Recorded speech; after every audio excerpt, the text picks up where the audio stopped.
Now, back in January, Prime Minister Malcolm Turnbull and his wife Lucy moved into the lodge after its $12 million refurbishment. The PM is no stranger to lavish living, with his home in the eastern suburbs of Sydney worth an estimated $50 million. Not bad. But he's not the only politician who's lived at large. To take us inside the Polly Palaces, real estate agent Alain Waitsman joins us now. Good morning, Alan. Good morning. Now, our past and present Prime Ministers seem to like the finer things in life. They certainly do. I mean, this is probably, you know, the current PM's pile is currently the top of the pile, you would imagine. Absolutely, without a doubt. But, you know, what are some of the other great property portfolios? We've got property portfolios with Kevin Rudd, for example. He's got a beautiful home in Noosa, situated on the hill, looking out over the water. Yes. Worth around $3.5 million. That's not bad. Talk us not through bad Tony Abbott's home. Tony Abbott's got a very conservative home. It's in, well, here it is now, in Forestville. Yep. Worth around the $1.8 million mark.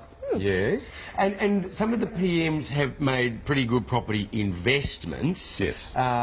You know, I'm thinking specifically, for example, of Paul Keating, who bought that magnificent residence in Wallara in Sydney. He's got a house on the main drag.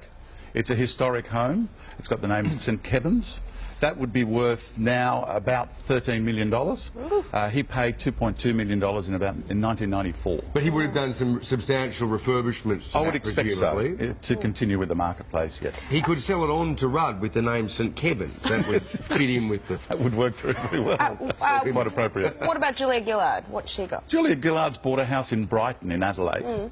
That's worth in the vicinity of $2.3 million. It's close to the water. You know, I would imagine that she's probably done a fair bit of work to it as well. Hawkey's done okay? Hawkey's done well. He bought a house in 1991.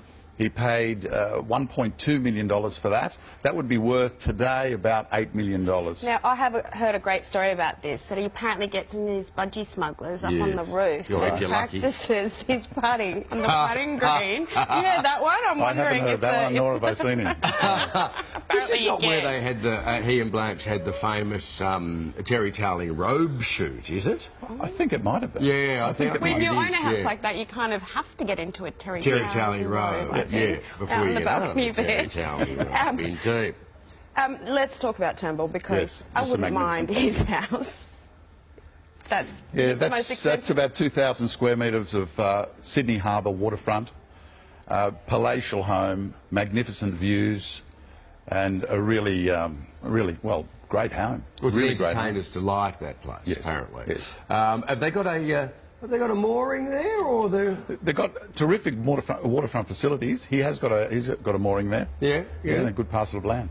See, I don't resent this. Like, of course, I'd like to live in these houses, but I like the fact that our leaders know how to invest so well. I mean, you want them to be able to make a quid off property. They might have a bit of sense about them. What about like Earl Page back in the 30s? How about something easier? What about Kevin Rudd? Stanley Briggs. Kevin Rudd was spoken about. We've got Noosa. Well, that's the home in Noosa there.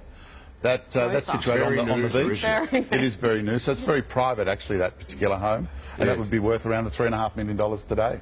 So are you telling me that for a mere $48,000, I can snap up every home? Oh, no, sorry. No, we add Malcolm's in, sorry. Yes. Yeah, so for a mere $68,000, I can snap up the home of all of our large... $68 million? Maybe. You could. Well, that's awesome. That's right. That's good. I'd just be happy with Malx's. I'm just happy with that. Terrific. Thank you very much, Alan. Coming